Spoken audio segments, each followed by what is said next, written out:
cette opportunité pour apporter une lumière sur la décision qui a été prise par les États-Unis d'Amérique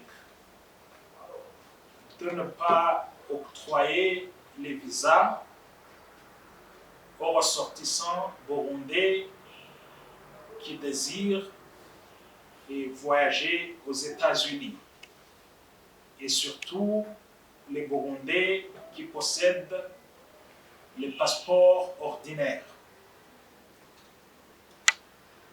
Depuis quelque temps, les États-Unis d'Amérique mettent en œuvre leur politique de déportation des irréguliers qui se trouvent aux États-Unis.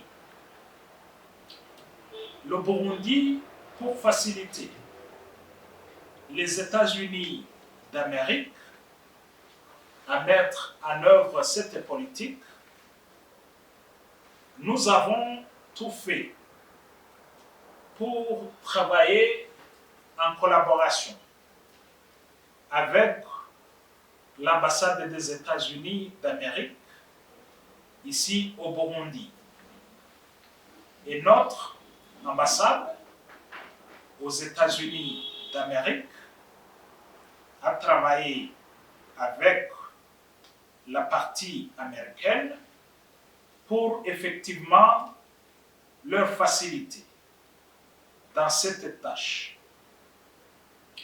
Le problème est survenu quand le Burundi a identifié qu'il y a des personnes dans cette liste qui n'étaient pas effectivement des Burundais. Nous avons mené un dialogue avec la partie des États-Unis d'Amérique, mais malheureusement, comme vous l'avez vu, on s'est hâté à prendre une telle décision.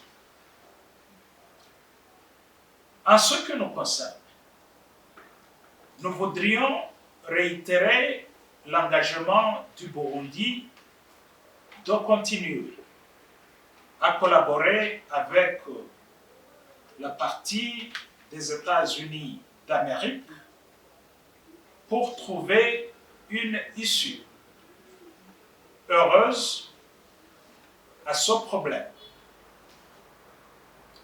Mais bien sûr, nous voudrions préciser que les services de renseignement et les services de sécurité de la partie burundaise ont fait leur travail.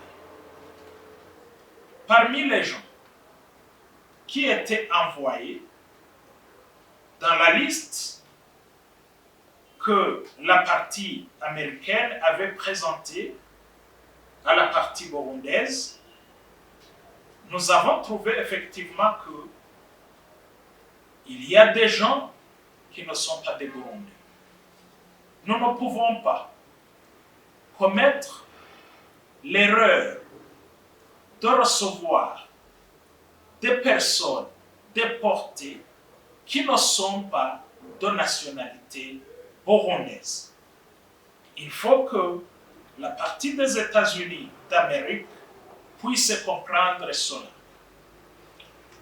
Le Burundi est prêt pour continuer à dialoguer avec les États-Unis d'Amérique et pour que ce problème puisse trouver une réponse favorable, mais quand même au profit de nos deux pays, et le Burundi et les États-Unis d'Amérique.